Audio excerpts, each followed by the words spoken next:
There is such a thing as an offense, which it is not right to seek to have someone punished for. However, when someone wrongs another criminally, including if you yourself have been the victim, it is surely not right to just let it go. That is not biblical forgiveness. We should not take vengeance outside of God ordained channels of authority, but we can't pretend that the crime never happened, or act like it wasn't a big deal, or say that it's in the past, so we should just forget about it. Wicked churches, which aren't adequately concerned about truth and righteousness prevailing, will sometimes deal with crime and other severe sin that way. Such churches will often even try to say that letting actions like that go is the forgiveness that Jesus and the inspired men of the Bible preached. That is a great lie. The Bible does not teach unconditional forgiveness or anything like that for criminal wrongs, and even for other prolonged, calculated, malicious behavior, which perhaps doesn't quite fit the definition of a crime, according to the laws of the state.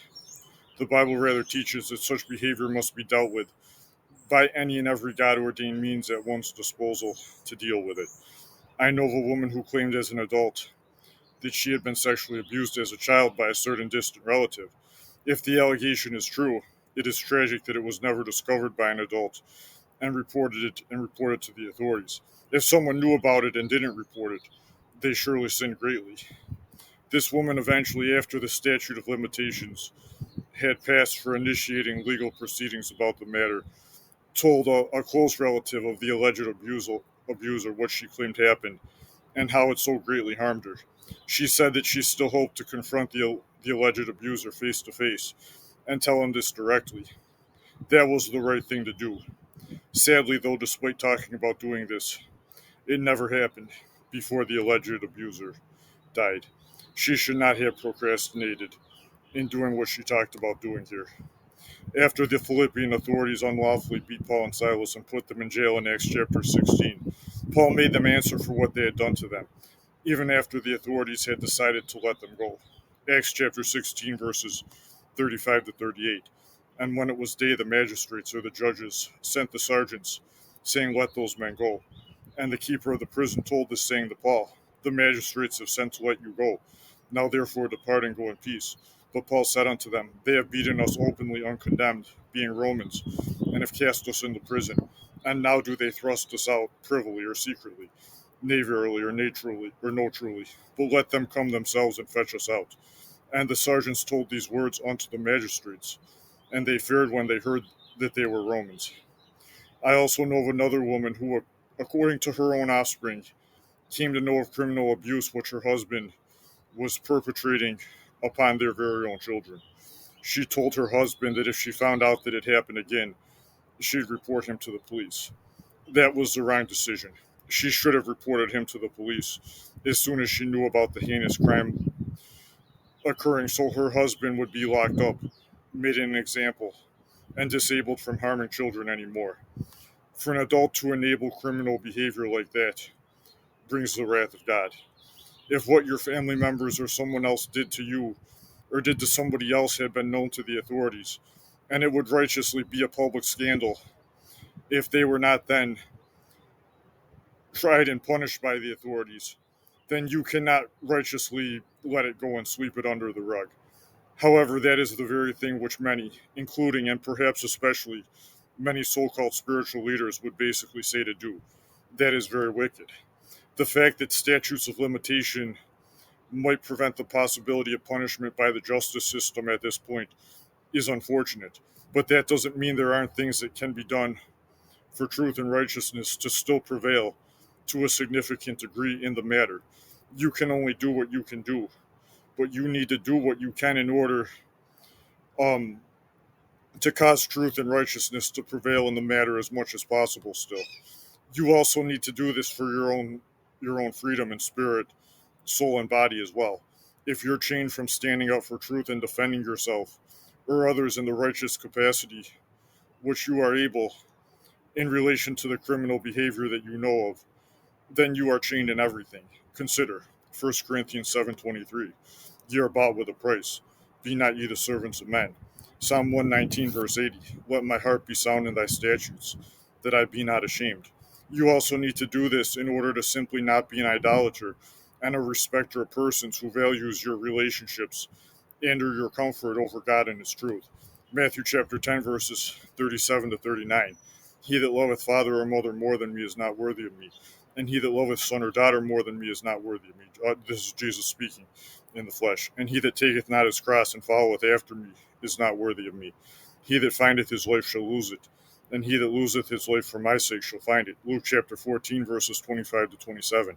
And there went great multitudes with him, and he turned and said unto them, If any man come to me and hate not his father and mother and wife and children and brethren and sisters, yes, and his own life also, he cannot be my disciple. And whosoever doth not bear his cross and come after me cannot be my disciple. And you need to do this in order to not be a liar yourself. The one who acted criminally is denying and or justifying it, and justifying includes minimizing what they've done to you or to another. Otherwise, they would have turned themselves into the police already and made every reasonable bit of restitution that they might be able to make in relation to what they did. You are heeding them in their deceit by not doing what is in your power to hold them accountable. Proverbs 17:4. A wicked doer giveth heed to false lips, and a liar giveth ear to a naughty tongue. Though no one can know the exact percentages, a great amount of sexual abuse and other abuse is perpetrated by family members. The tribe of Levi was chosen to minister in God's worship and teach Israel on the basis that the Levites were the most forward of Israel's 12 tribes to execute God-ordained justice and vengeance on the obstinate idolaters in their very own families. See Deuteronomy chapter 33, verses 8 to 11, and Malachi chapter 2, verses 5 and 6. 1 Corinthians chapter 5, verses 6 to 8 say, Your glorying is not good. Know ye not that a little leaven leaveneth the whole lump? Purge out therefore the old leaven, that ye may be a new lump, as ye are unleavened. Paul is writing this to a Christian church. For even Christ our Passover is sacrificed for us. Therefore let us keep the feast, not with old leaven, neither with the leaven of malice and wickedness, but with the unleavened bread of sincerity and truth. The context of this statement came in relation to the church that was established by the apostles, not confronting and casting out a church member living in sexual sin. The Corinthians probably liked this person and were close to him on a human level. They didn't want to create a tumult and harm the relationship with this person and or harm the relationship with others they were close to that were close friends or relatives of the man living in sin. However, when we avoid the bitterness of keeping the Passover in principle, like we're commanded to in the passage which was just read, obviously Christians should not keep the Jewish feast. Now, God has released the Christian church from the ceremonial law, which those were a part of. And we've talked in other studies how it's impossible to righteously keep those according to God's instructions anyways. However, when we avoid the bitterness of keeping the Passover in principle, like we're commanded to in the passage which was just read, then we cannot be partakers of Christ's resurrection and its sweet benefits. Remember that God commanded bitter herbs to be eaten along with the Passover lamb. Isaiah 5:20 says, Woe unto them that call evil good and good evil, that put darkness for light and light for darkness, that put bitter for sweet and sweet for bitter. And if embracing the bitterness of keeping the Passover in principle in order to properly respond to Jesus Christ as the ultimate authority figure that he is, if that involves turning in family members and or friends who have criminally harmed you or whom you know have done criminally towards others, then that is what you must do. And if statutes of limitation prevent the justice system from getting involved, then you should at least confront the perpetrator of evil in the wisest way possible, without putting your own safety unnecessarily at risk. Tell them that their heinous deeds are not okay, and insist that they apologize and do anything else that is in their power to attempt to make restitution and to prove that they are truly sorry. And if they are deceased already, at least acknowledge the truth about what happened and tell yourself or whoever you know that they victimized that what happened was criminal and not okay. Don't let what happened remain swept under the rug and live in denial of it.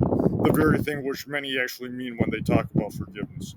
And if they deny or justify their guilt in a matter in which you know for sure that they're guilty, then the right thing to do is to cut them out of your life, or at least cut them off in every way you can without forsaking your duties towards God in other ways.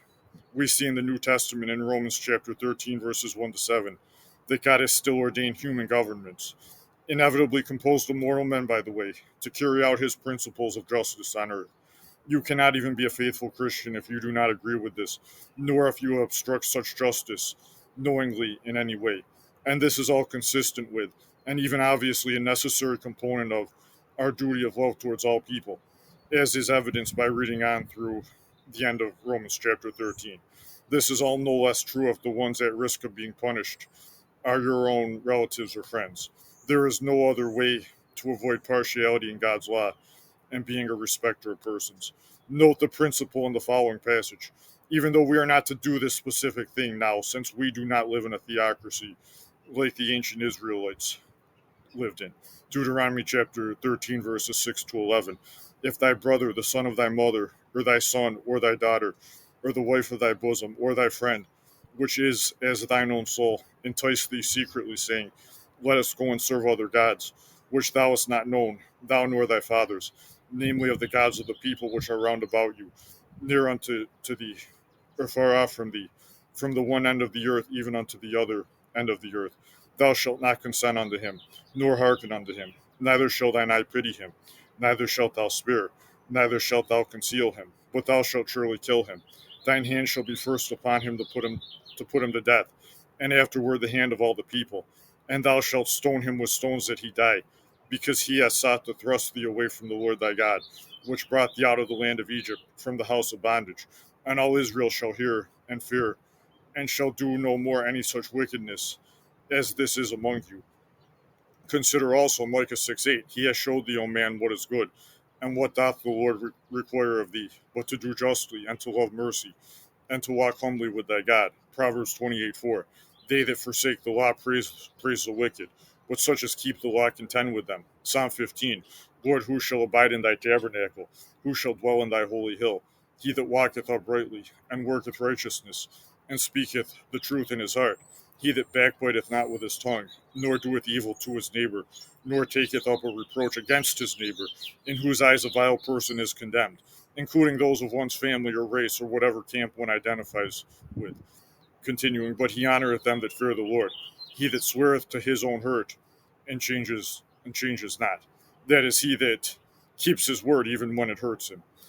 Continuing, he that putteth not out his money to usury, nor taketh reward against the innocent. He that doeth these things shall never be moved. Consider the implications of passages like Psalm 82. Since God rebukes the mighty ones of the earth for their corruption and perverting of justice, then such rebuke obviously applies also to all who promote corruption and pervert justice by in any way enabling criminal behavior and opposing justice being carried out towards anyone who is guilty. Never did the holy men who wrote scripture consider that anarchy and abandoning the justice system to be the solution for Earth's problems. They rather longed for actual justice to prevail and appealed to God to intervene when bribery and other forms of corruption in the justice system were causing criminal action to prevail on Earth. Every criminal deed which goes unpunished enables others to act criminally, especially when the criminal deed is never even confronted and is rather swept under the rug. Psalm 12:8. The wicked walk on every side when the vilest men are exalted. Future criminal action is potentially deterred whenever a criminal is punished consistent with their deeds. Criminal action is enabled when that is not the case, especially when the criminal isn't punished with any severity at all. Ecclesiastes 8:11, because sentence against an evil work is not executed speedily, therefore the heart of the sons of men is fully set in them to do evil. There are indeed bad consequences in relation to a criminal never getting convicted and sentenced for the crime they did, besides the criminal escaping punishment in this life and living in freedom for however long they end up living in freedom when they should not have been doing so. These principles don't just apply to the state punishing criminal action, which properly falls under the state's jurisdiction. These principles also apply to homes and churches in relation to bad behavior which falls under their jurisdiction. Consider that the father of the prodigal son didn't tolerate sin being practiced in his home. The son knew that he had to put his sin away to come back home. We saw earlier this principle applied to churches in 1 Corinthians chapter 5. Mankind's overall miserable condition on earth reflects the truth that our fallen sin is very deep, very serious, and needs to be dealt with in severe ways in order to actually be properly remedied. We tend to want to believe that our prognosis is not so bad, but choosing to believe in a lying prognosis of fallen mankind's sin is in itself fighting God and kicking against the verdicts which he has laid down in Scripture. This is a key reason why places like Disney World are so evil, not even considering the occult and perverted stuff which they also promote. The essence of the Disney spirit is the concept that we're in paradise now and all is happy, when that is simply not so. Not doing what is reasonably in your power to work for God ordained confrontation and consequences of criminal behavior on earth is to enable a lying prognosis of fallen mankind and thereby serve the devil's ends. This is not the forgiveness which Jesus and the holy men of Scripture spoke of and commanded of us. Those who promote this omission in any way rather promote a form of tyranny.